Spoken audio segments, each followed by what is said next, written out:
맷돌 손잡이 알아요? 맷돌 손잡이를 어이라고 그래요. 어이. 지금 내 기분이 그래. 어이가 없네. 그렇게 다 현찮은 애들만 있을 줄 몰랐죠. 제일 약하게 매맞는 방법은 남편이 대통령으로 현직에 있을 때 검찰에서 기소당하는 거예요. 우리나라 대통령 임기 5년이고 이제 2년 6개월 남았어요. 바뀐 다음엔 어떡할 건데? 이것은 검찰 조직과 대한민국의 법 질서를 생각하면 할 수 없는 선택인 겁니다. 이렇게 살기로 작심한 거예요. 1,400만 개미가 일어나야 된다. 그러니까 그래서 우연으로 한 22억을 벌었네요 지금. 주식 천재. 천재. 주식 천재. 국민연금 기금운용본부로 발령을 내야겠어. 전 국민을 다 부자 만들어줄 것 같아. 이 정도 주식 운용 능력이면. 자, 오늘의 정치용장. 역시 뭐 검찰 출신 한 분 계시니까 아주 든든합니다. 오늘 여쭤볼 게 좀 많은데 우리 개혁신당 전 정책위 의장이시죠? 김용남 전 의장님 어서 오십시오. 네, 안녕하세요. 네, 반갑습니다. 그리고 장윤성 기자님. 네, 비검찰. 네. 근데 워낙 또 취재를 많이 하셔가지고 거의 뭐 준검찰. 네, 우리 장윤성 기자님과 함께하고요. 취재를 검사처럼 합니다. 취 좋은데. 취조. 취조 편의점으로 갑니다. 네. 우리 이상민 크리에이터. 오빠 돈 많아. 고맙습니다. 뭐야 갑자기? 왕간다. 또 오빠가 워낙 유행이니까. 그렇습니다. 설레는 오빠 소리. 저도 뭐예요 갑자기? 자, 우리 그리고 신혜영 기자님도 함께하고요. 안녕하세요. 네. 자, 여러 아이템들인데 혹시 더 땡기시는 거 있으면 좀 순위를 앞으로 땡겨드릴 수 있습니다. 뭐가 제일 땡기세요? 네, 요즘 이슈 중에. 고려아연 공개 매수. 아니 그거 일단락된 거 아니에요? MBK가 아니요, 다음 주까지죠. 네. 다음 주 수요일 날 끝나요. 공개 매수가. 그러니까 고려아연 측의 자사주 공개 매수가. 대화 이어가지 마세요. 이거 얘기 안 할 거예요. 경제 방송입니까? 네. 알겠습니다. 자, 그러면 어쩔 수 없이 검찰의 불기소. 요거부터 좀 가야 되겠죠? 결국 불기소. 네. 앞에서 사실 주요 내용은 좀 설명을 했는데 일단 그거부터 물어봐야 돼요. 그 누가 불기소장에 도장을 찍겠냐? 맞다. 호언장담하셨죠. 도장 못 찍는다고 그러셨잖아요. 검사 출신 기사님. 맷돌 손잡이 알아요? 맷돌 손잡이. 맷돌 손잡이를 어이라고 그래요. 지금 내 기분이 그래. 어이가 없네. 연기로 갑니까? 이걸 찍는다고? 이런 어이가 없다 이런 말씀이신 거예요? 아니 근데 많은 분들이 불기소 할 거다 이런 얘기도 하셨던 것 같은데. 아니 그러니까 요새 전부 그렇게 다 현찮은 애들만 있을 줄 몰랐죠. 현찮은 애들. 검찰에 이렇게. 야, 비리비리 현찬 애들이 어떻게 결기 하나가 없냐 애들이. 그러니까요. 그럼 4년 6개월 동안에 그 검찰이 다 현찮았던 거예요? 아니지, 4년 했는데. 그동안은 그래도 다 구하진 못했던 거잖아요. 근데 4년 6개월을 계속 이렇게 돌리고 저렇게 돌리면서 이제 인사를 통해서 판을 이렇게 흔들다 보니까 요번에 딱 요게 맞은 거지. 그래서 결과에 또 불기소했습니다. 이렇게 되면 이제 사법적 관점에서 보자면 김건희 여사는 자유롭게 이제 다 모든 부담을 벗어난 거예요? 아니죠. 근데 이게 제가 한번 말씀드렸습니다만 명품백 못하죠. 그다음에 제일 약하게 매맞는 방법은 가장 가볍게 그 처벌받는 방법은 남편이 대통령으로 현직에 있을 때 검찰에서 기소당하는 거예요. 그렇게 해서 그냥 뭐 아니 그 검찰은 불기소한다고 했으니 검찰 그래 오케이 그럼 검찰은 그렇다고 치고 그러면 특검은 앞으로 어떻게 될 건데요? 그러다가 오케이 그럼 이 정권 하에서는 특검도 안 돼. 끝까지 뭐 계속 그 108표가 반대해 갖고 안 된다고 쳐요. 우리나라 대통령 임기 5년이고 이제 2년 6개월 남았어요.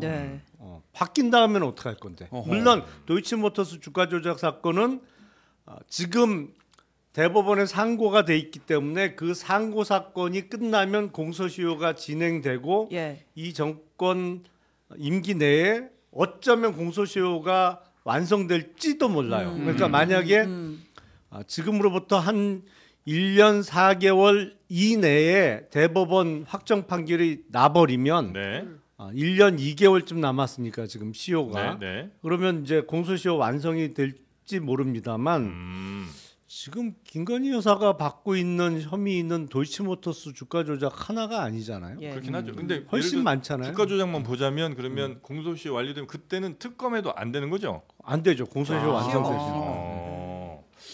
그럼 이걸로 처벌 안 받을 가능성도 있네요, 이제. 근데 지금 임기를 고정 변수로 보신 거고. 네. 이 같은 건에 대해서 나보다 더 심해? 이 같은 건에 대해서는 그렇게 기소를 또 봤다. 못 합니까? 아니면 그게 아니 그러니까 아니라 기소를 검찰이 해야 되는데 예. 검찰은 기소를 안 하겠다고 네. 오늘 아침에 발표를 아하. 했고 네. 예. 그렇게 되면 이제 다른 하기는 방식으로의 현실적으로는 뭐 어렵죠. 특검이라든지 네. 이런 걸로 특검이 해야 할 되는데. 수 있겠죠. 그러면 오늘 그 보도자료 두 분 다 보셨죠? 그 이제 디테일하게 검찰이 우리가 4년 6개월 동안 수사를 했고 어제 레드팀까지 소집을 해서 다 살펴봤는데 이래 저러해라고 쭉 적어놨잖아요. 한 10몇 장을. 거기에서 이거 좀 납득 안 되는데 하는 부분 없으셨어요? 납득되는 부분은 찾기가 어려울 건데 기본적으로 일단 그 말씀드릴게요. 네. 레드 팀이라고 뭐 그거부터 할까요? 네. 한다고 했잖아요. 네. 근데 수사 사건이나 재판 사건은 레드 팀이 의미가 없어요. 왜냐하면 네. 레드 팀은 수사 기록을 못 봤잖아요. 네. 네. 논쟁이 될 수가 없다. 될 수가 없어요. 그렇죠. 왜냐하면 너 기록 봤어? 저 기록 못 봤는데요. 당연히 못 봤지. 안 보여주니까 못 봤지. 근데 기록을 안 본 사람하고 기록을 본 수사팀하고 논쟁을 하면 어떻게 그게 게임이 되냐고요. 아니 그럼 여기 한 검찰의 수사팀은 4년 6개월을 수사했고 어제 레드팀 회의는 4시간 하고 끝났잖아요. 네. 그럼 그 4시간 동안 그 기록을 처음 본 거예요? 기록을 볼 시간이 안 되죠. 그렇죠. 물론 다 볼 기록이 시간도 안 되지만 미리도 안 주고. 어마어마할 텐데 네. 뭐 기껏해야 수사팀이 작성한 요약본 오늘 뭐 이런 거. 오늘 배포한 이런 보도자료 형식의 요약본을 놓고 이제 하는 건데 그럼 레드팀이 아니네. 그럼 4시간 동안 뭐예요? 그린 아니 팀이 그러니까 레드팀도 약속 대련입니까? 아니 언론 보도를 통해서 알고 있는 내용 그걸 정리한 내용 정도는 갖고 들어갔겠죠. 예. 최소한의 성의가 있다고 하면 아하. 그러면 예를 들어서 뭐 JTBC 보도에 의하면 네. 뭐 이렇다 공범 이러저 누가 하다 하는데. 뭐라고 했다고 하는데 음. 이거 어떻게 된 거냐라고 물을 때 레드팀에서 아이, 네. 뭘 수사팀에서 모르시네. 그게 아니고 어. 그런 취지가 아니야.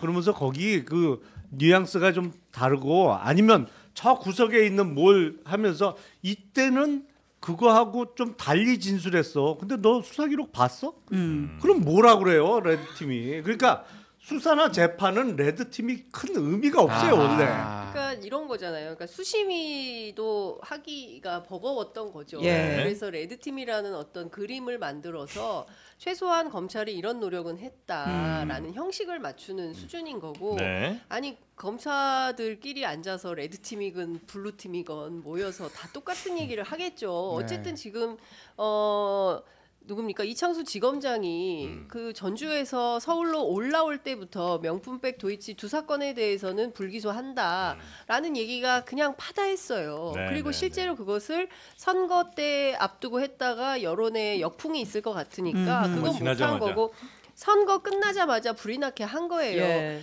검찰 내부에서는 좀 중앙지검 그 국감 지난 다음에 했으면 좋겠다 생각도 했을 것 같아요. 네. 당장 내일이 중앙지검 국감이니까 그거라도 그쵸. 좀 피하고 하고 싶을 텐데 제가 보기에는 이창수 지검장은 정면 돌파하겠다는 생각인 것 같아요. 뭐가 두려워? 내가 결심을 했는데 앞으로 나아갈 거야라고 생각을 하는 거고 현재 권력에 충실하게 협력해서 뭐 이제 2년 반 남았으니까 앞으로 검찰 인사 또 있을 거 아닙니까? 네네네. 중앙지검장만 하시겠어요?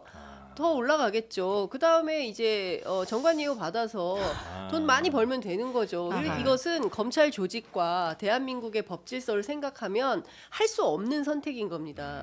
예, 그런데 이런 선택을 하고 그냥 이렇게 살기로 작심한 거예요. 저는 그렇게 보입니다. 이렇게 살기로 삶의 방식을 예, 삶의 방식을 아. 뭐 공적 마인드네, 뭐 법 앞에 평등이네, 뭐 이런 거 다 레토릭에 불과하고 네. 나는 그냥 이렇게 살기로 생각했어. 냅둬. 난 이렇게 살 거야. 이거 아니고선 책 제목 해명이 같네요. 네. 아니 해석이 안 되잖아요. 저는 그 보도자료 11쪽인가? 네. 범행에 가담했다는 점을 인정하기 어려워 기소할 수 없다는 결론에 이르렀음. 네. 그 앞문장도 읽어주세요. JTBC 그 앞에 일체의 다른 고려 없이 증거와 법리에 따라 피해자의 시세 조정 가담 혐의에 대해 엄정히 검토한 결과. 그건 거짓말이야. 이거 진짜 그건 거짓말이야. 거짓말이야? 일체 다른 고려 없다고? 일체 말도 안 되는 소리 하고 있네. 다양한 고려를 한 거예요. 우리가 한번 해볼까요? 박성태 실장 그거 국문과 테스트 하듯이 국문과입니까? 문장 분석을 한번 해볼까요? 너무 고려를 많이 해서 많이 탈이 난 거지. 그렇죠. 근데 누가 보더라도 너무나 뻔한 결론을 내려놓고 국민을 바보로 하니까 이렇게 이런 판단을 하는 겁니다. 그래서 제가 지난번에도 말씀드렸지만 네. 이제는 1,400만 개미가 일어나야 된다. 예, 이런 주가 조작을 그냥 눈 뜨고 보고 괜찮다고 하실 겁니까? 이거는 1,400만 개미가 네. 일떠 서지 않으면 해결하기 어려운 국면으로 가고 있다. 저는 그렇게 생각합니다. 근데 네. 이게 수사 기록 쭉 보니까 정말 너무나 많은 우연을 검찰이 되게 인정을 해주는 것 같아요. 그러니까 연락을 했다는 명확한 증거가 없어. 그러니까 찾을 수가 없었어 얘기를 하는데 우리가 계속해서 합리적인 의심을 하잖아요. 8만 주 지금 쏴주세요. 하니까 7초 만에 여사 기자에서 나와. 네. 그럼 당연히 주포가 권오수를 통해서 연락을 했다. 이게 우리가 합리적으로 의심을 하는데 직접 연락했다는 증거가 없어. 하지만 그 사이사이 연결고리는 있잖아요. 연락은 있었던 거고. 근데 여사가 우연이라고 이걸 주장을 하는 거고 내가 직접 거래했다고 하는데 검찰은 그거야. 우연이네. 우연이야. 예. 그러니까 그래서 우연으로 한 22억을 벌었네요 지금. 23억. 23억인가요? 네, 합쳐서? 일반 투자자. 네, 최은순 씨랑 예. 합쳐서 예. 주식 천재. 천재. 주식 천재. 예. 아니 국민연금 기금운용본부로 발령을 내야겠어. 너무 잘해서. 전 국민을 다 부자 만들어줄 것 같아. 예. 이 정도 주식 운용 능력이면. 그럼 그리고 이걸 전문가를 한번 보면- 모셔볼까요? 네. 주식 전문가. 3%로. 한번 불러보세요. 네네네. 근데 이제 결과로 네. 놓고 보면 정말 대단한 주식 전문가의 수익률인데 네. 검찰이 이제 수사에 대해서 이 여사를 바라보는 인식은 그냥 계좌와 자금이 활용된 그러니까 이용당한 사람이다 이렇게 보고 있는 일종의 거죠. 피해자처럼. 그렇지. 네. 아니 이게 왜 불기소가 말이 안 되냐면 네. 자 불기소 결정의 중요한 이유를 따져보면 자 도이치모터스 주식을 거래한 김건희 명의의 주식 계좌가 6개입니다. 네. 근데 한 종목을 6개 명의의 계좌로 거래한다는 것도 대단히 이례적인 거죠. 네. 그러니까 한 사람이 주식 계좌가 이 있을 증권사 수 저 있지만, 증권사에 있을 수는 있어요. 왜냐하면 뭐 예를 들어서 자기가 공모주 청약을 받으려고 하는데 그 그렇죠, 공모주 그렇죠. 청약을 받으려면 어디 증권사? 뭐 A 증권사 계좌가 있어야 공모주 청약을 받아. 아니면 지금 이루어지고 있는 고려아연의 공개 매수를 자기가 청구하려고 하는데 과연 또 나옵니까? 관계자세요? 아니 없어. 그런데 그 공개 매수에 응하려면 B 증권사 계좌가 있어야 돼. 그러면 또 만들 수 그쵸, 이건 네. 가능해요. 네. 근데 한 도이치모터스라는 단일한 하나의 종목을 거래하면서 6개의 계좌를 통해서 이렇게 거래를 하는 건 대단히 이례적이고 4개는 권오수 일당한테 맡겼잖아요. 예. 그리고 2개는 직접 거래를 했단 예. 말이에요. 근데 검찰의 이유는 이 4개를 맡긴 거는 권오수를 믿고 그냥 맡긴 거고 그러니까 권오수를 믿었다라는 표현이 정말 여러 차례 네. 등장해요. 네. 이 2개는 내가 당시 김건희 여사가 직접 거래했는데 여기서 거래된 거는 그냥 우연이다. 저쪽에서 매도 치라고 그랬는데 여기서 7조 만에 매도 친 것도 우연이고 네. 모친인 최은순 씨가 매도하려고 내놓은 물량을 김건희 당시 계좌가 산 것도 우연이고 이건 다 우연이다라는 논리예요. 근데 권오수한테 믿고 맡겼으면 그러니까 시세 조정을 할 줄 모르고 맡겨서 무혐의라는 얘기인데 네. 권오수는 도이치모터스 회장이잖아요. 그죠. 아니 회장한테 자기 주식을 맡겼으면 그 내부자 거래하라고 맡긴 거 아니에요? 그러니까. 내부자 거래가 안 돼 이게요? 예. 뭔 소리를 하는 거야 이게 아니, 기본적으로 본인도 기본이 안 됐어요 이 결정은. 예.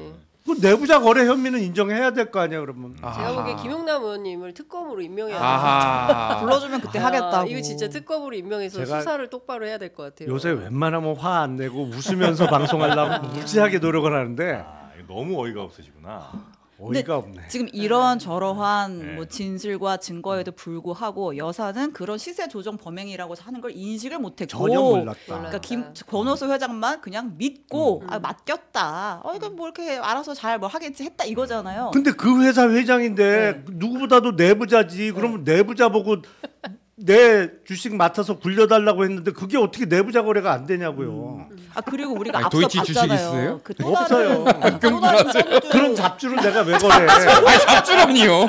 네네네. 사람을 벌었다니까. 아무튼 그 앞선 그 또 다른 전주는 방조죄가 인정이 됐잖아요. 그렇죠. 그 사람은 그 범행을 인식을 했다라는 거 아니고 이 여사는 몰랐다. 무슨 차이가 있어서 그렇게 본 거예요? 그 손모 씨는 잘 못 찾겠던데 네. 그 거론되는 게 네. 여기 8페이지에 보면 네. 방조모부로 유죄가 선고된 권모, 이모 뭐 이렇게 언급하면서 가장 그 김건희 여사의 경우와 차이 나는 게 이들은 범행을 자백했다. 라는 차이가 있어. 김 여사는 안 했고. 자백한 사람은 처벌받고 자백 안 하고 버티는 사람은 불기소네. 아하. 네, 버텨야 산다. 네. 별첨 부분에 있어요. 사실 이거 보고 물어봤는데 아하. 별첨에 이렇게 써놨어요. 제가 너무 CG를 저희가 만들 여력이 안 돼가지고 네. 뭐예요, 그래픽은 제일 내일 오늘 뉴스레이 만들면 네. 제가 내일 긁어나가 내용이 뭐예요? 내일 쓰고 그러니까 검찰도 의식을 한 것 같아요. 네. 아예 별점에서 손모 씨 등 다른 방조범과의 비교 그래서 아. 표를 이렇게 표에 있구나. 손모 만들어 씨가. 놨어요. 네. 근데 이제 보면 김 여사는 그 시세 조정 사실을 몰랐다고 그 범행 당사자들이 진술을 하고 있고 손모 씨는 그 주포들이 나는 이 사람이랑 직접 연락했고 내가 시세 조정 사실을 그 암시하거나 뭐 그런 단어들이 들어있는 연락을 주고받았다는 게 명확히 보여. 당사자들이랑 직접 연락을 주고받았어. 네. 근데 김 여사는 그 주포들이랑 직접 연락을 주고받진 않았다라는 거예요. 그랬을 수도 직접 연락을 주고받지 않은 것으로 봤겠죠. 검찰이. 네.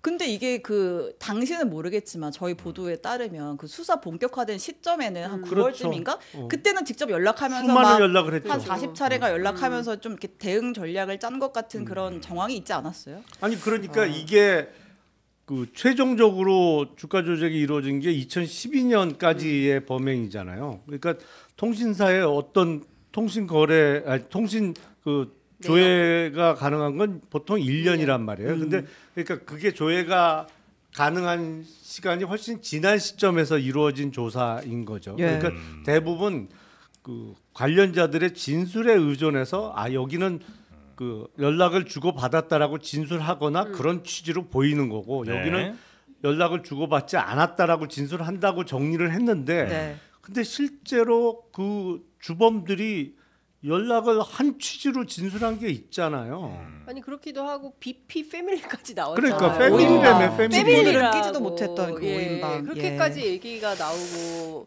별 그 뭡니까 증거로는 그 사진도 나왔잖아요. 그 뭐지 그 취임식에 관계자들이 다 참석한 5인방이 사진도 참석을 있고, 하죠. 네. 예, 그 주포가 직접 증언을 하지 않습니까? 예? 우리 함께 했었고 뭐 조작 같이 했었다라고 주장을 하는데 그럼 최소한 균형을 맞추는 차원에서라도 김건희 여사 한 번이라도 불러서 아하. 조사를 했어야 되는데 이건 조사인지 황제 조사라고 비판받는 그게 다인 거잖아요. 네. 그러니까 아니 요새 광고도 나오더만. 뭐요? 적어도 하루 한 끼는 같이 해야 패밀리래요. 아, 그 식구라서. 패밀리인데 몰랐다고. 아. 그 말이 돼요 그게? 그러네요. 저는 이 다른 방조범과의 비교 표에서 제일 재미있는 포인트가 그건 것 같아요. 일단 진술이 다르다, 관계가 다르다, 물증이 다르다. 이거는 이제 수사 기록을 가지고 봤을 테니까 뭐 그냥 그렇다고 칠 수 있는데 마지막에 신분 항목이 있어요. 신분? 네, 진짜 너무 웃겨. 신분이 다르다고 비교를 무슨 해요. 신분이요? 그러니까 손모 씨 등 다른 방조범은 대량의 자금을 동원해 공격적인 투자를 하는 방식으로 수익을 얻는 전문 투자자.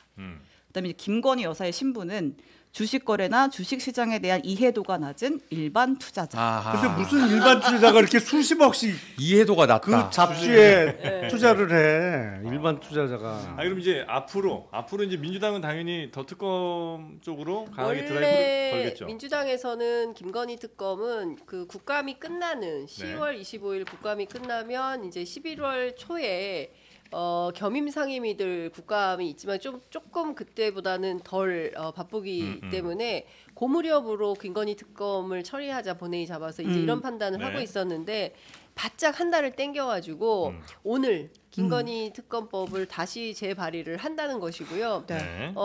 그러면 그래도 국회가 본회의가 열리긴 어려워요. 10월 25일까지는. 네. 그래서 아마도 11월 첫 주부터는 본격적인 특검 전국이 열리는데 지금 너무 많잖아요. 이슈가. 네. 너무 많아서 일단 최혜병 특검이나 이런 것들은 좀 차치하고 원포인트로 김건희 특검을 최우선적으로 처리하자. 이렇게 잡는 것은 정치적 이유도 있습니다. 네. 한동훈 대표가 적극적이에요. 오늘 뭐 세 가지로 김건희 여사에게 세 가지 지침을 주지 않았습니까? 예, 일단 예. 대외 활동 금지, 뭐 이런 등등의 이제 이 네. 주장을 정했는데 네. 한동훈 대표도 적극적이기 때문에 경우에 따라서는 민주당과 친한계가 손을 잡고 재의결 국면을 통과시킬 수 있는 첫 번째 특검 관문은 김건희 특검이라고 보는 것 같아요. 그렇게 해서 바짝 땡겨가지고 네. 정치 일정을 좀 추진해보자 이런 판단을 하는 그럼 걸로 뭐 거의 보입니다. 용산과 한동훈 대표의 전면전 시작 아니에요? 만약에 그걸 통과를 시켜주면? 뭐 그럴 가능성이 높다고 봐야 되는데 네. 근데 좀 정치권에는 구구한 해석들이 있어요. 네. 그러니까 이러고 저러고 해도 증거 운명 공동체다. 아. 증거 운명. 예, 뭐냐면 한동훈 대표, 김건희 여사 그리고 윤석열 대통령 간에 공유하는 비밀과 정보가 굉장히 많이 있고 그 핵심적인 게 바로 김웅 의원도 연관이 되어 있는 고발 사주 문제 같은 것들 네. 있잖아요. 뭐 김건희 여사하고 주고받은 카톡 문자 뭐 이런 거 등등. 그래서 적극적으로 하긴 좀 어려울 거다 이런 그 주장이 있고요. 반대로 이참에 확실히 각을 세워서 네. 거침없이 나아가겠다 이런 판단을 하고 있다. 한동훈 대표가. 네, 한동훈 대표가 물러서 없이 나갈 것이다. 이런 두 가지 시각이 있는데 어떤 게 주된 포인트인지는 지금으로서는 좀 네네. 가늠하기 어려운 것 같습니다. 근데 재의결에서 통과 여부는 한동훈 대표의 태도는 그렇게 제가 보기엔 결정적 변수는 아니라고 생각해요. 원내에서 정해지니까. 예. 왜냐하면 뭐 친한계 현역 의원이 몇 명이나 되는지 정확하게는 모르겠습니다만 20명은 되나요? 네. 20명은 밥자리에 그냥 밥은 먹은 사람은 20명은 20인분. 되는데 예. 문제는 친한계 의원이라고 하더라도 네. 네. 여기서 김건희 특검법에 찬성표를 던질 거는 그 현역 의원 스스로가 내가 앞으로 이제 조만간 야당 의원 할 거야라는 결심이 서야 가능한 그 일이에요. 정도 결심해야 돼요? 그럼요. 어. 그렇기 때문에 한동훈 대표가 뭘 하고 발언을 하더라도 그게 친한계는 이제 찬성표다 이렇게 카운트하면 계산이 안 맞아요. 맞을 수가 누가 없어요. 던진지는 모르잖아요. 아나? 알 수 없죠. 그러니까 그 사람들이 네. 장막이 쳐진 기표소에 들어가서 찬성표를 던질 만한 네. 명분도 만들어줘야 되고 적어도 그 현역 의원이 그래도 자기가 감내할 수 있을 정도의 어떤 상황이라고 생각을 해야 던지는 거거든요. 아유 당 대표가 찬성표 찍으라고 찍나요? 현역 의원들이 어떤 사람들인데. 저도 그 점에 동의는 하고 저는 그 민주당이 그러니까 제가 총선 이후부터 계속 지속적으로 드리던 말씀인데 네. 일종의 8표의 정치력을 만들어야 되거든요. 그러니까 지난 총선에서 200석이 200석이 만들어졌다면 지금까지는 이러한 이슈들을 다 논의할 필요도 없이 따박따박 다 처리가 됐을 텐데 결국에는 지금 190이고 8석이 부족하기 때문에 재의결에서 통과가 안 되는 거잖아요. 네. 그래서 이 힘은 사실 야권에서는 그래도 보수에서 나와야 된다. 한동훈 대표가 움직여야 뭐 만들어질 수 있는 힘이다라고 얘기를 하지만 결국에는 전국 운용의 키는 저는 민주당에게 있다고 생각을 하거든요. 그러니까 이 판에서 제일 큰 힘을 가지고 있는 정당이 민주당이고 민주당이 좀 뭐 살아있고 와글와글 대고 왁자지껄 하면서 이게 말이 되냐 막 이러면서 운영을 하면 국민의힘도 흔들리거든요. 네. 근데 지금은 그런 상황은 아니고 이번 총선 결과를 보더라도 2대2로 딱 이게 분점이 됐잖아요. 그러면 움직이기가 힘든 거예요. 국민의힘 내부에서도 네. 눈치를 계속 보는 거죠. 이 길인가 저 길인가 노선을 정하지 못하고 이런 상황이 당분간 계속될 수 있겠다. 그런 점에서는 정치력이 매우 아쉽다. 이런 생각이 좀 듭니다. 근데 저는 이제 제복을 얘기 넘어가게 특검 한 마디만 더 하면 저는 그러니까 제 개인적인 생각인데 국민의힘에서 받기도 어려워졌을 것 같아요. 왜냐하면 받기가? 네 명태균 의혹이 포함됐어요 이번에는. 특검에. 예. 그러면 관련된 사람 많잖아. 그럼 어쨌든 여론조사만 가지고 털 캐다 보면 또 다른 관련자 이름이 나올 거 아니에요. 네. 근데 그 명태균 씨가 지금 전국에 핵이 됐는데 네. 관련돼 있다라고 내 이름이 언급되는 순간 또 여러 가지 논란이 불거지기 때문에 이 특검을 과연 받을 수 있을까? 이런 생각이 또 들더라고요. 그러니까 제가 앞서 이제 현역 의원들이 감내할 수 있는 정도의 상황을 어떻게 인식을 시켜줘야 된다는 말씀을 드렸는데 그런 거예요. 그러니까 그들의 신변은 좀 약간 보장해줄 필요가 있어요. 어느 정도 수준까지는. 그래서 이런 다른 선택을 하더라도 내가 죽진 않는다는 거가 있어야 나도 뭐 이렇게 선택을 하든지 할 텐데 자칫 잘못하면 그냥 우리 당 망한다 이 생각이면 안 하겠군요. 아니 뭐 아무리 같은 당 내지는 뭐 집권 세력 안에 있더라도 저들이 망하는 거는 뭐 마음은 아프지만 오케이. 내가 망하면 절대 안 돼. 사람은 누구나 그런 게 있잖아요. 약간의 네. 보신주의. 네. 네. 자 그렇게 무혐의 결정이 네. 검찰로부터 나왔고요. 선거 얘기 잠깐만 하고 좀 넘어갈까요? 네, 총평을 좀 들어볼까요? 네. 2대2로 끝났는데 뭐 양당 특별히 다 의미를 체면 부여할 실현했다. 만한 뭐 지역이라든지 아니면 뭐 득표율 혹은 그냥 한마디로 요약하면 아까맨치로 무슨 말입니까 그게? 까맨치로 그 전하고 똑같이 비슷하게 했던 나온 맨키로 거죠. 뭐 그런 거예요? 그렇게 나온 거죠. 김용남 의원님이 방송을 많이 연구하고 오시는 사투리입니까? 웃겨야 산다. 예. 근데 앞서서는 일단은 우리가 이제 주목해서 봤던 게 이제 부산 금정이랑 어디였죠? 영광 예. 두 군데를 봤는데 금정은 어쨌든 야권에서 단일화를 해서 이번에 사실 여론조사에서는 굉장히 맞붙게 타이트하게 나왔는데 결국은 뭐 여당 텃밭 그대로의 결과가 나왔고 영광 같은 경우에는 제가 내일 김보엽 대변인 오면 물어보려고요. 그러니까 이제 여론조사 돌렸을 때는 민주당, 조국혁신단, 진보당 3파전이라고 나와가지고 진짜 진보당이 그렇게 세요 했더니 아니야. 2파전이야. 이랬단 말이에요. 근데 지금 결과는 안 그렇잖아요. 민주당하고 진보당의 2파전이었죠. 예. 생각보다 조국혁신당이 그래도 유명 정치인들이 많이 내려가서 막 지원을 엄청 했잖아요. 근데 그런 거는 표에 영향을 생각보다 많이 못 줍니까? 말이 그렇지. 사실은 당 대표의 지원 유사나 이런 게 그렇게 표에 큰 영향 없어요. 그래요? 솔직히 아니 월세 살이도 했는데요. 국다방도 단일 커피도 하지 않았습니까? 개혁신당 뭐 했습니까? 후보도 못 냈는데. 문재인 대통령. 아니 거기서 갑자기 개혁신당 얘기가 왜 나와요? 후보 좀 내세요. 네. 이렇게 노력을 했는데도 부족했습니까? 그게 월세살이라는 게 예. 일단 선거 때 전세를 얻고 출마를 해도 말이 나오는데 월세를 그냥 월세라. 이거는 뭐 그냥 한 달 살다가 떠난다는 거잖아요. 계약을 너무 짧게 했나요? 그러니까 적어도 전세는 하셨어야지. 전세를 했어요. 그렇군요. 그 앞으로도 계속 오겠다. 선거 끝난 다음에도 내가 계속 여길 찾아뵙고 오겠다라는 뭐 그렇게 되기는 실천하기는 제2의 어렵겠지만 고향으로. 그래도 전세 정도로 얻었어야 되는데 더 정확하게 말씀드리면 달빵을 얻은 거잖아요. 그렇죠. 그때 선거 때까지 한 달 정도 남았을 때 달빵을 얻은 거잖아요. 예. 방송 연구하고 오신 거 맞는 거 같아요. 그거하고 그 정도 해갖고 표 안 나와요. 근데 진보당이 2등을 했다는 게 좀 신선하긴 하고 어쨌든 그래도 이제 전체적인 퍼센테이지를 보면 조국혁신당도 꽤 나왔어요. 예. 26%가 나왔으니까 크게 보면 3파전 구도인데 저는 오히려 민주당이 좀 불안불안하다라고 생각을 하지 않을까. 지금 이제 장세일 당선인이 50%가 안 됐거든요.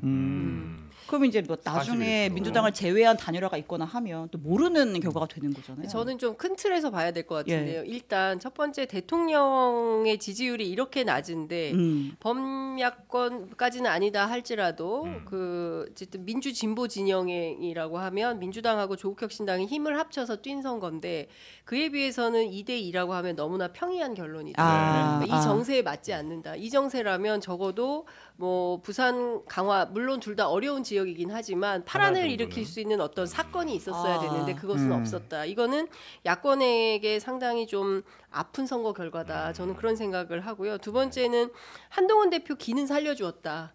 금정에서 어찌됐든 큰 표차로 한동훈 대표가 부산 네. 그리고 강화 두 군데는 지킬 수 있었으니까 면피는 했다라는 생각이 좀 드는 거고요. 네. 그리고 세 번째는 조국혁신당 입장에서는 조금 민망하거나 명구스러운 성적표다.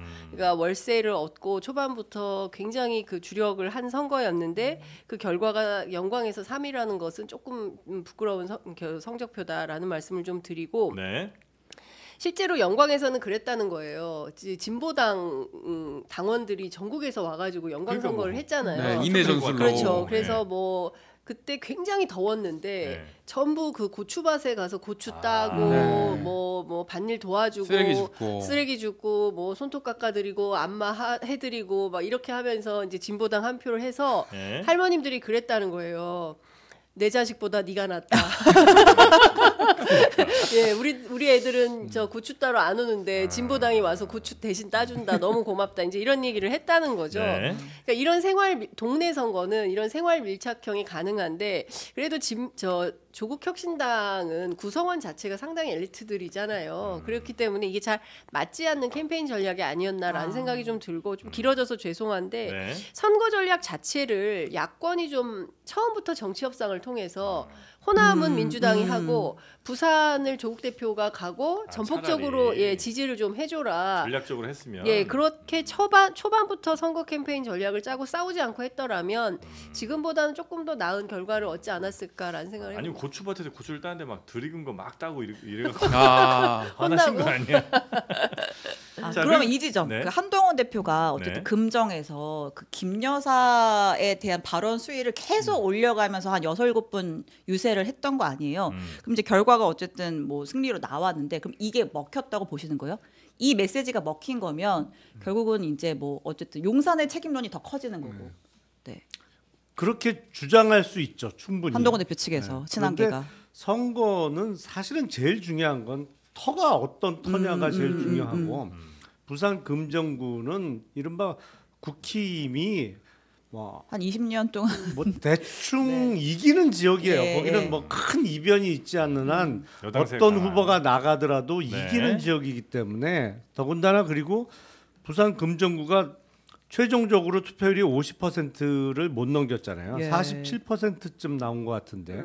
그러니까 이게 보궐선거의 특성상 투표율이 동시선거보다는 조금 낮기 때문에 투표율이 낮으면 국힘이 유리한 측면이 있거든요. 조직들이 잘 동원되니까. 아니 그거보다 네. 일단 국힘 지지층이 고령층이 많고 적극적으로 투표하는 사람들이 그리고 이제 무조건 새벽 일찍 나가서 그것도 대부분 본투표 날 투표하시는 분들이 워낙 많아서 네.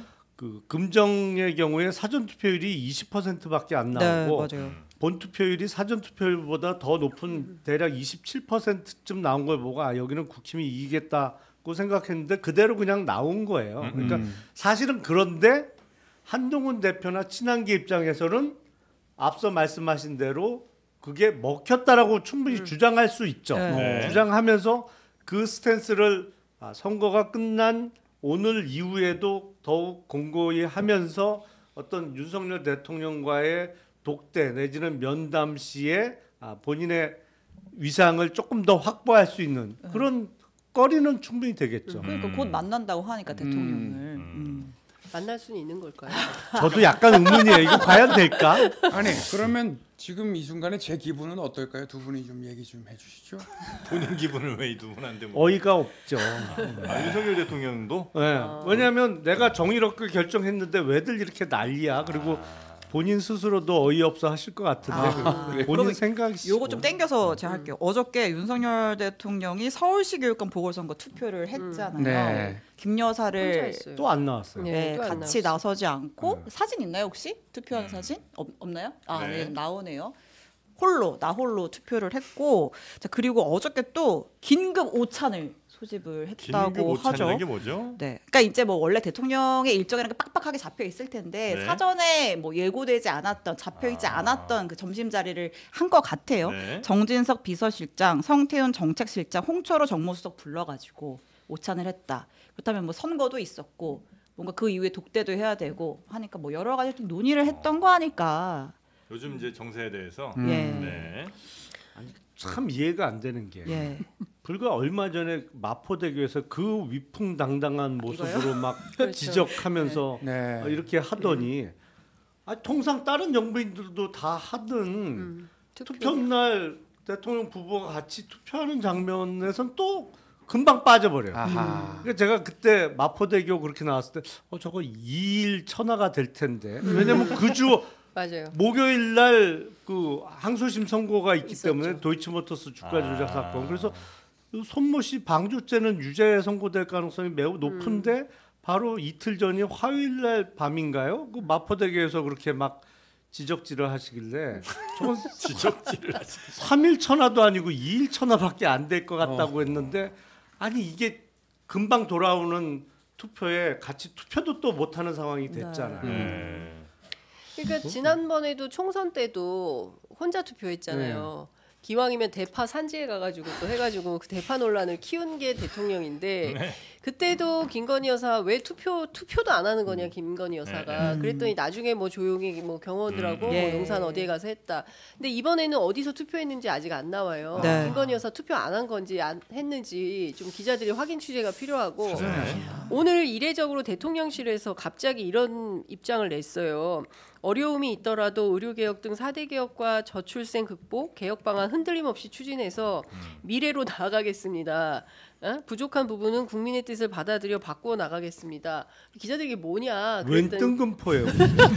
그러니까 무슨 뭐냐 이게 그랬더니 선거 관련 입장이다. 선거 네? 관련이. 이번 선거 관련한 입장을 이렇게 냈다는 거예요. 아. 그래서 대통령실 기자들이 무슨 유체화 이탈화법도 지금 이 얘기 오빠 때문에 난리가 났는데 전 국민이 지금 이거 무슨 황당한 얘기야. 근데 어제 그 오찬에서 이런 기조로 입장 발표를 하는 게 필요하다라고 해서 나온 것인지는 모르겠지만 두서가 없어요. 기본적으로 두서가 없고 그리고 김건희 여사도 대단히 비겁한 거죠. 본인이 유리하거나 이럴 때는 확 나와가지고 통치자의 언어를 쓰면서 막 지시하고 본인이 조금 여론상에서 불리해지면 싹 숨어버리고 뭐 사과조차도 여태 하지 않는 거잖아요. 용산이 뭐 많이 당황했나? 왜냐면 이제 저는 당황한 것 같지는 않아요. 그건 그냥 아니에요? 그래도 된다고 생각하는 것 같아요. 아, 예. 약간 무시 전략? 뭐 떠들거나 말거나 민심이 당당하게. 이러거나 말거나 아유 어차피 뭐 그 지지율에 신경 쓰지 않는다고 했던 대통령이 그냥 마음대로 하는 거죠. 뭐. 아니 그러니까 예를 들면 그 오빠 문자 처음 나왔을 때 막 대통령실이 굉장히 빨리 막 음. 대응을 했잖아요. 혹은 뭐 친오빠라고. 예, 그다음에 이제 그 얘기 짧게 하죠. 4대 네. 개혁 뭐 이런 거 열심히 해서 미래 나가겠다. 이건 약간 좀 뜬금포잖아요. 그러니까 네. 이게 뭔가 좀 흐름에도 맞지 않고 맥락에도 어긋나는 얘기들을 자꾸 하는 거 보면 혹시 좀 많이 당황스럽고 그러니까 왜 보통 사람이 당황하고 그러면 엉뚱한 것들을 많이 좀 하잖아요. 혹시 그런 상황인가 하는 생각이 갑자기 드는데. 그게 꼭 당황해서라기보단 예. 원래 그래요가 답일 수도 있어요. 아 무식하면 원래 그래요. 사실 그 해명을 듣고 가장 당황한 건 우리들이에요. 불경스러워. 맞아요. 아니, 저는 정말 깜짝 놀랐어요. 또 예. 너무 창피해가지고. 문자? 예. 아 그렇죠. 저도 비슷한 너무 느낌이었거든요. 어머 이걸 어떻게 해야 돼? 이 저희가 생각이 들었어요. 방송 중에 네. 그게 바로 반응이 나온 거예요. 나오는 바람에 속보로 전하는데 저는 이제 그 방송 내내 네. 계속 그 말씀 드렸거든요. 아 나 왜 이렇게 부끄러운지 모르겠다고. 아. 그냥 나만 이렇게 부끄럽나 했는데 그렇죠. 아 우리 기자님도 네, 부끄러우셨구나. 저도 너무 창피해가지고 세상에 어떻게 지가 뭘 안 이게 아하. 이게 사실은 이게 친구들한테도 이런 말 하기가 어려워요.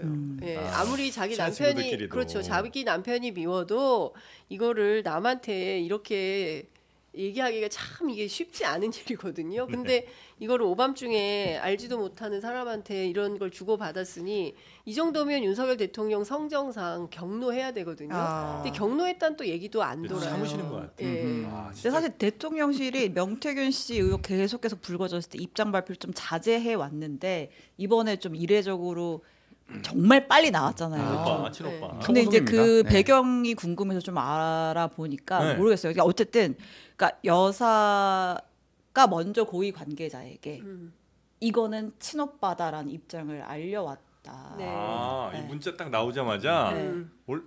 당연히 이제 밑에서는 이거 빨리 물어보고 싶었겠죠. 예. 이거 어떻게 대응을 해야 되니까. 당연히 당사자 확인 작업을 거쳐서 입장을 냈을 네. 텐데 그러니까 우리가 통상 생각할 때는 의혹이 불거지면 대통령실 관계자들이 이제 사실관계 확인을 거친 다음에 이제 입장을 낸다라는 그런 식의 프로토콜이 있잖아요. 예. 근데 이 건은 여사가 먼저 먼저 조금 연락했다. 이렇게 적극적인 해명을 했다라는 이건 난 또 참 후문이. 좋은 리더십인 것 같아요. 왜냐면 왜요?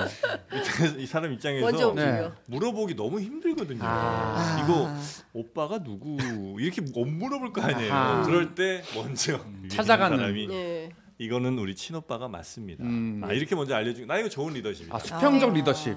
김건희 여사가 뭐 억울하다라는 표현을 했다는 거잖아요. 자기가 2번이나 네. 뭐 고위 관계자한테 이거는 우리 친오빠가 맞다 아. 이렇게 얘기를 했다는 설이 돌아요. 네. 근데 물론 그거를 대통령실에서 확인해주고 있는 그렇죠. 것은 예, 아닙니다. 예. 그래서 이게 사실인지 아닌지는 지금으로서는 함부로 뭐 알 수 없죠. 예. 추단하기는 어려운데 핵심은 50분 만에 입장이 나왔다는 거예요. 그동안에 명태균 의혹이 벌써 40일입니다. 9월 5일 날 첫 보도가 나왔기 때문에 40일이 넘도록 별도의 입장이 없다는 게 입장이었어요. 그런데 이 오빠 문제에 대해서만 굉장히 일찍 했죠.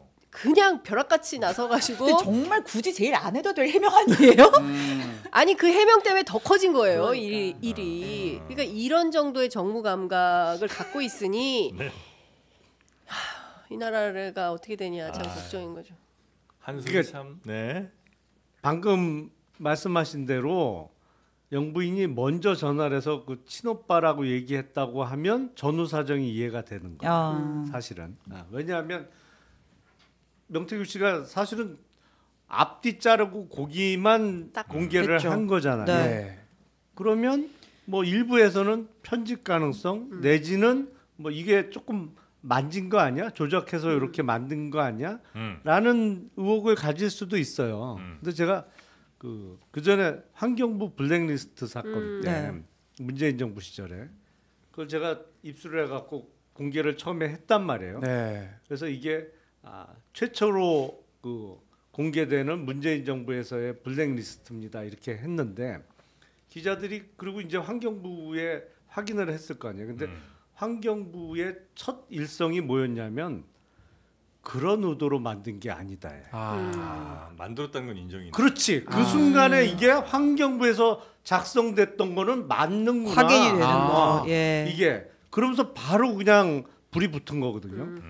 이게 카톡이 딱 그 모양이었어요. 왜냐하면 그 오빠는 친오빠다라고 하는 순간 그러면 이게 주고받은 거는 맞네. 사실이네. 사실이 내가 전제되고 그 다음부터 이제 그 해명이 맞냐 틀리냐 논쟁으로 넘어가잖아요. 근데 그래서 참 일을 바보같이 한다. 저는 속으로 그렇게 생각했거든요. 대통령실이 참 기본이 안 돼 있다. 그런데 그런 스토리가 있었으면 그런 거죠. 먼저 연락을 해 주셨으니 이걸 바로 입장을 내야 되는 거지. 이걸 홀딩하거나 아니 그게 아니고 뭐 이게 지금은 대응을 안 하는 게 맞겠습니다라는 말을 감히 할 수 없는 게 감히 했어야 했는데. 아니면 자신감이 있어서 그랬던 거 아닐까요? 누가요? 그 이번 건에 대해서는 뭔 자신감. 친오빠라는 어떤 친오빠 진짜 친오빠라서. 네. 친오빠면은 지가 뭘 한다고 말해도 돼요? 무식하면 원래 그래요. 그래도 되는 거예요? 그러니까. 라는 설이 있었습니다. 네. 사실 뭐 친오빠든 아니든 이제 본질은 명태균 씨와 그렇게 정말- 본질은 맨 끝 부분에 나오는 거죠. 예. 예, 저쪽으로 의지하는 의지하는 선생님의 완전히 식견은 탁월하다. 뭐 식견이 탁월하고 예. 전적으로 제가 의존한다고. 예. 그 부분이 사실은 예. 방점이 완전 지켜야죠. 의지. 그러니까 저는 그 뭐 막 너무 황당하기도 하고 기가 막히니까 네. 어제 모든 언론이 이제 오빠로 그냥 간 건데 이틀을.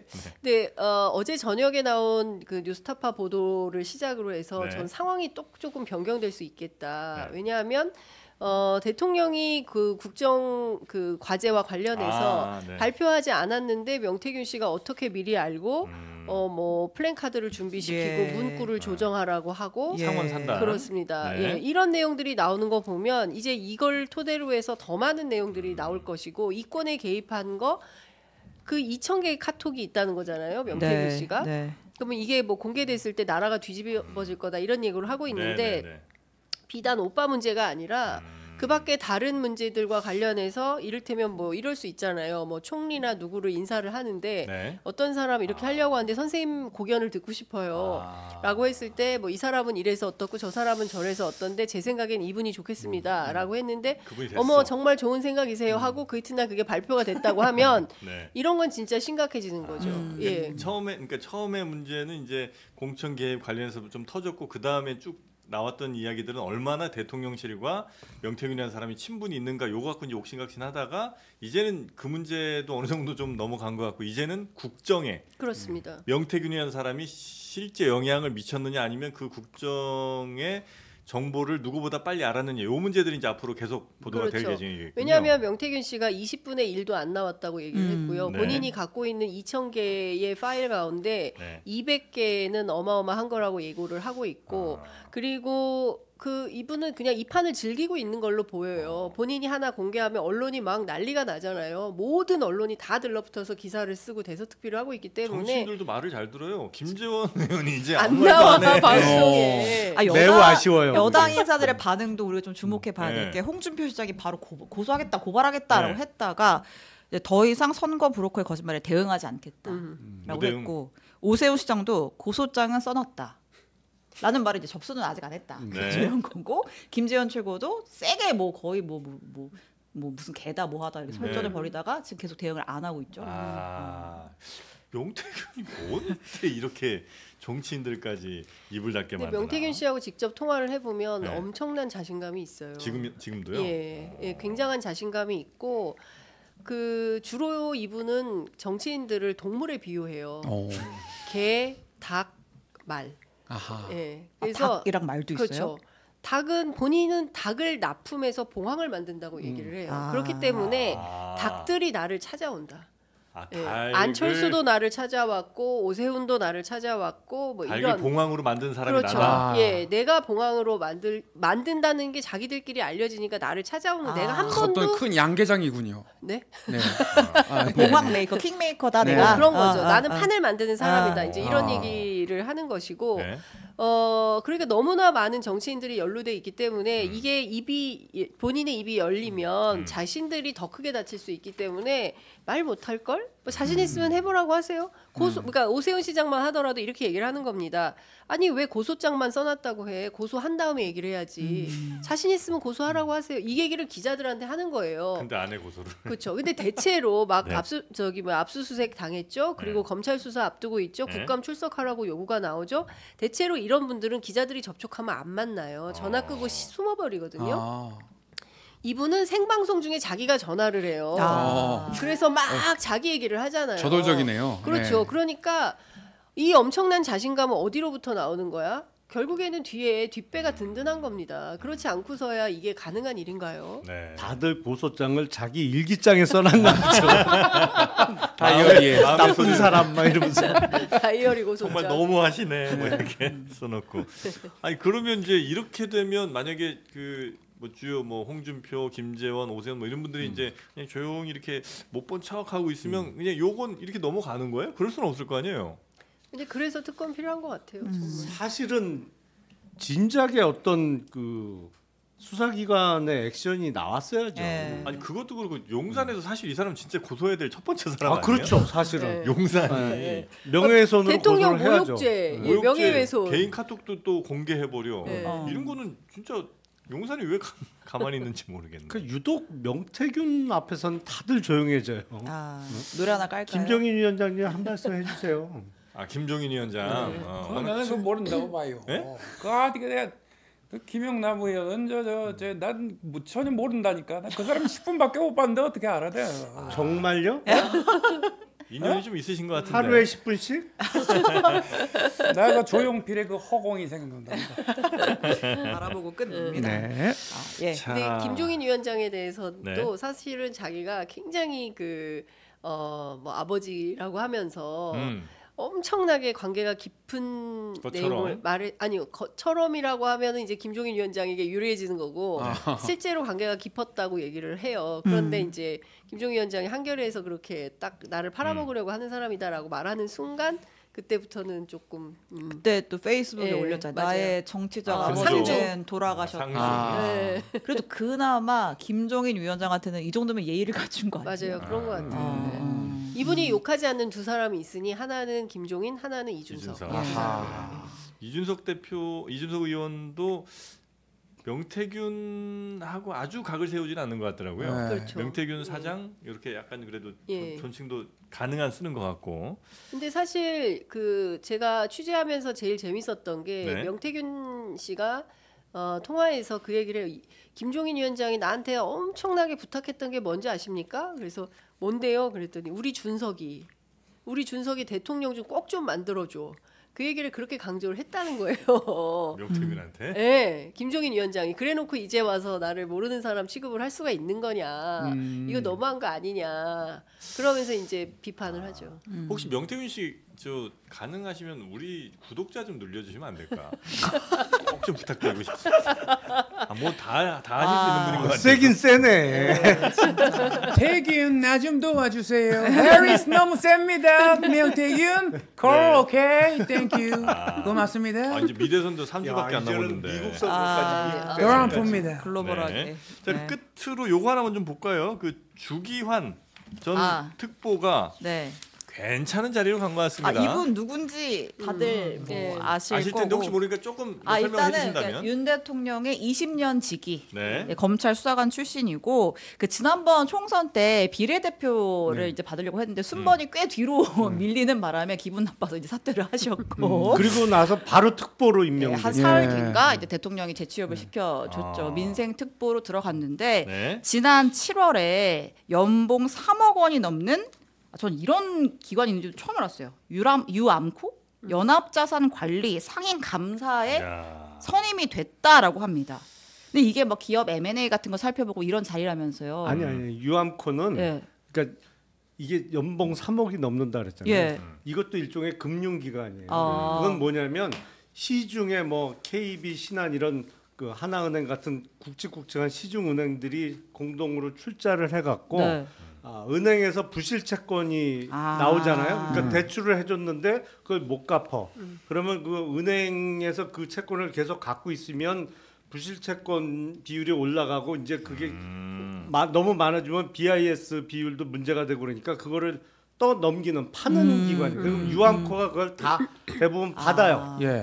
부실 채권을 그러니까 NPL을 다 받아서 네. 그거를 정리하고 뭐 부실 받을 수 채권을 있는 거 팔거나 받고. 네. 뭐 아니면 그걸 추심을 하거나 뭐 딴 데 또 넘기거나 이런 거를 하는 일종의 대형 은행들이 공동 출자해서 만든 부실 채권 정리 회사가 네. 유암코입니다. 네. 설명을 네. 들으면 들을수록 네. 더더욱 아니, 근데 가슴이 안 될 자리 같은데 이 자리. 주기환 씨는 네. 검찰 수사관 출신 아니겠습니까? 예. 근데 이 자리가 적합한 자리입니까? 그러니까 전문성이 있느냐 이걸 예. 물어보는 거죠. 김대남 씨도 갔잖아요. 근데 이거 뭐 감사라는 자리이기 때문에. 네. 그게 이제 비교하면 저 사람도 저기 가는데 내가 그 자리 왜 못 가 하면 다 가요. 연봉이 근데 이제 3억이야. 여기는 이 감사 후보자의 자격 요건이 정관에 써 있대요. 정관. 기업 구조조정 관련 실무 경험을 보유해야 한다. 그렇죠. 그 부실 채권 다루는 회사니까. 예, 근데 이제 이분은 이제 그런 경험은 없죠. 예. 채권 사건 뭐 이렇게 수사해 본 적이 있겠지. 뭐 기업 사건을 다양한 그런 기업 전문가가 있는 사건을 겁니까? 담당했다. 그거는 마치 무슨 뭐 자기가 예. 대학 입시 비리 수사했다고 교육계 뭐 다 안다라는 그렇게 얘기하고 치면 똑같은 저는 거야. 어디든 갈 수 있습니다. 사회부도 하고 경제부도 하고 정치부도 하고 다 했는데. 아하. 우리 모두 다 갈 수 수 있네요. 있어요. 네, 네, 자신 있습니다. 네. 아무튼 네. 이분이 한쪽짜리 한 560자짜리 지원서 한 장을 냈고 이제 지원서에 이제 오타도 좀 있고 했는데 하여튼 좋은 자리에 가셨다. 유암코 상임 간사를 갔어요. 예, 그렇다고 이분뿐만 합니다. 아니라 김대남 씨도 그렇고 우리 코바코 사장님도 마찬가지고 뭐 너무 많잖아요. 네. 윤석열 정부 들어서 실제로 40명인가요? 제 숫자는 지금 정확하지 않은데 대통령실에 비서관, 행정관 했던 은퇴자들, 퇴직자들 했더니 전부 다 그 공공기관에 뭐 상임감사 등으로 가 있더라. 이런 얘기가 나오는 건데요. 이런 네. 걸 보면 정말 직장인들이 진짜 씁쓸하죠. 그리고 공무원들도 상당히 곤혹스러운 거죠. 정말 열심히 뼈 빠지게 일을 해서 하나하나 이렇게 승진만 바라보고 가는 사람들 입장에서는 네. 어느 날 갑자기 무경력자가 와가지고 상임감사네 하고 있으면 네. 일할 맛이 나겠습니까? 이게 공정과 상식이라고 할 수 있는 건가요? 저는 윤석열 대통령이 가장 잘못하는 게 이런 거라고 생각해요. 네, 그런데 네, 검찰 권력을 쥐고 있으면서 수사조차 못하게 하니까 답이 없다. 그 요거 하나만 여쭤보고 끝낼게요. 네. 그 김대남 전 행정관 녹취록에 보면 그 공공기관장 자리라도 하나 받으려면 그 황모에게 황땡땡. 잘 보여야 돼. 그러니까 이제 뭐 최근에 이제 뭐 한남동 뭐 라인 7명 뭐 7 간신 해가지고 막 있었잖아요. 이제 그 중에 핵심이 뭐 이모비서관 황모 네. 행정관이라고 하는데 이분이 정말 그 정도로 영향력을 발휘할 수 있을 정도로 신임을 받는 사람이에요? 아니 선거 때 그 여사 수행을 했잖아요. 예.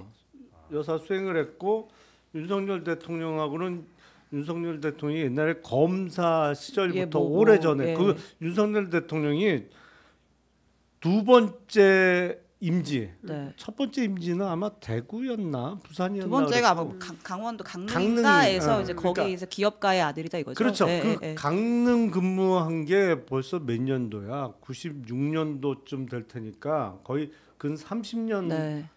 된 인연이죠. 그 부친하고 네. 황땡땡 행정관하고 부친의 인연은 한 30년 가까이 되는 인연이고. 네.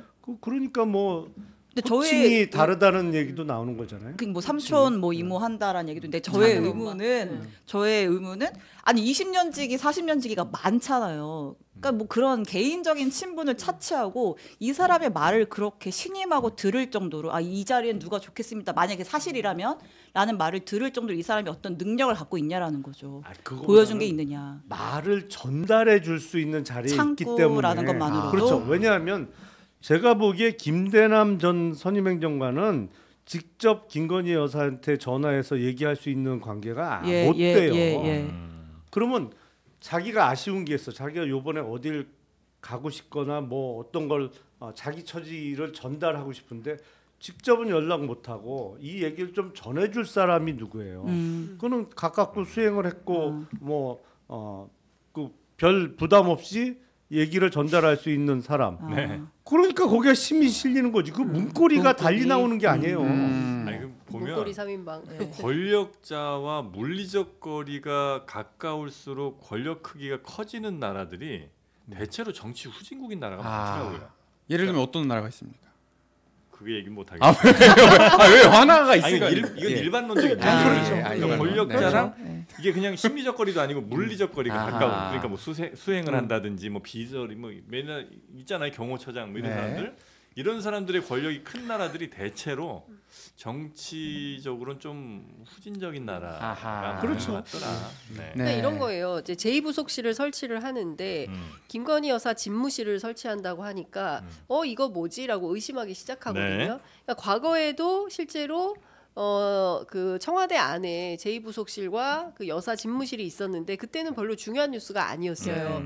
그리고 여사가 본관에 오는 일도 거의 없었어요. 대체로 뭐 관저에 있는 건데 그런데 김건희 여사의 경우에는 이번에 자리도 없다면서 굳이 제2부속실을 더 만드는데 여사 집무실을 별도로 만든다. 뭐 누가 가서 확인할 수 없겠지만 그 크기나 이런 걸 볼 때 이거는 대통령 집무실과 유사하다거나 하면 그러면 진짜 대통령 누구냐 이런 비판 또 나올 수밖에 없는 겁니다. 네, 네. 설마 더 크게 만들진 않겠죠. 그러겠죠. 아, 네, 거기 그러리라 믿습니다. 부속실을. 네. 네. 근데 주기환 감사의 아들이 또 용산 대통령실에 또 근무하고 있다고 현재? 합니다. 예, 그래서 아들은 또 어떤 인연이 또 있는 건지 예. 대를 이은 인연인가 보네요. 대를 이은 이 가정사랑, 가족사랑. 그러니까 참 대단하시다, 그죠? 그만큼 이제 나라 생각을 많이 하시는 부자라는 거 아니에요? 방송 그만하고 술이나 한잔 하라. 아들도 검찰 출신입니까? 술 한잔 하시러 가셔야 되니까 오늘은 여기서 그럼 마무리하고 뭐 뉴스가 조금 더 있긴 합니다만 네. 나머지 뉴스들은 또 내일 저희가 더 전해드리도록 하겠습니다. 예. 자 오늘도 화나는데도 불구하고 어이가 없는데도 불구하고 술 드시고 싶은데도 불구하고 끝까지 함께해 주신 우리 김용남 전 의장님. 그래도 유튜브 채널은 잘 되고 있습니다. 화를 많이 참고 있습니다. 네. 그리고 우리 장윤선 기자님 고생 많으셨고요. 취재는 편의점이죠? 네. 네. 자, 신혜영 기자도 고생 많으셨고 이상민 크리에이터 오늘 네. 트럼프 적재적소에 잘 나온 것 같습니다. 정말 고소장 열심히 준비하고 있습니다. 아 그럼 오세훈 좀 나오지. 진짜 똑같아. 정말 호무맹랑합니다. 네. 어떻게 제가 울음을 했다는지 뭐 4번 누르셨다면서요? 정영진도 적어놓겠습니다. 아니 적어놓지만 마시고 좀 제출을 하세요. 오, 그거는 오해죠. 네, 김용남도 오해입니다. 적어놓겠습니다. 자, 저희는 내일 오전 11시에 다시 여러분 환한 얼굴로 찾아뵙도록 하겠습니다. 오늘도 함께해 주신 여러분 대단히 감사하고요. 가시기 전에 혹시 구독을 깜빡하셨던 분들이 있다면 지금 당장 구독 누르고 나가주시기 바라겠습니다. 내일 뵙겠습니다. 고맙습니다. 감사합니다. 감사합니다.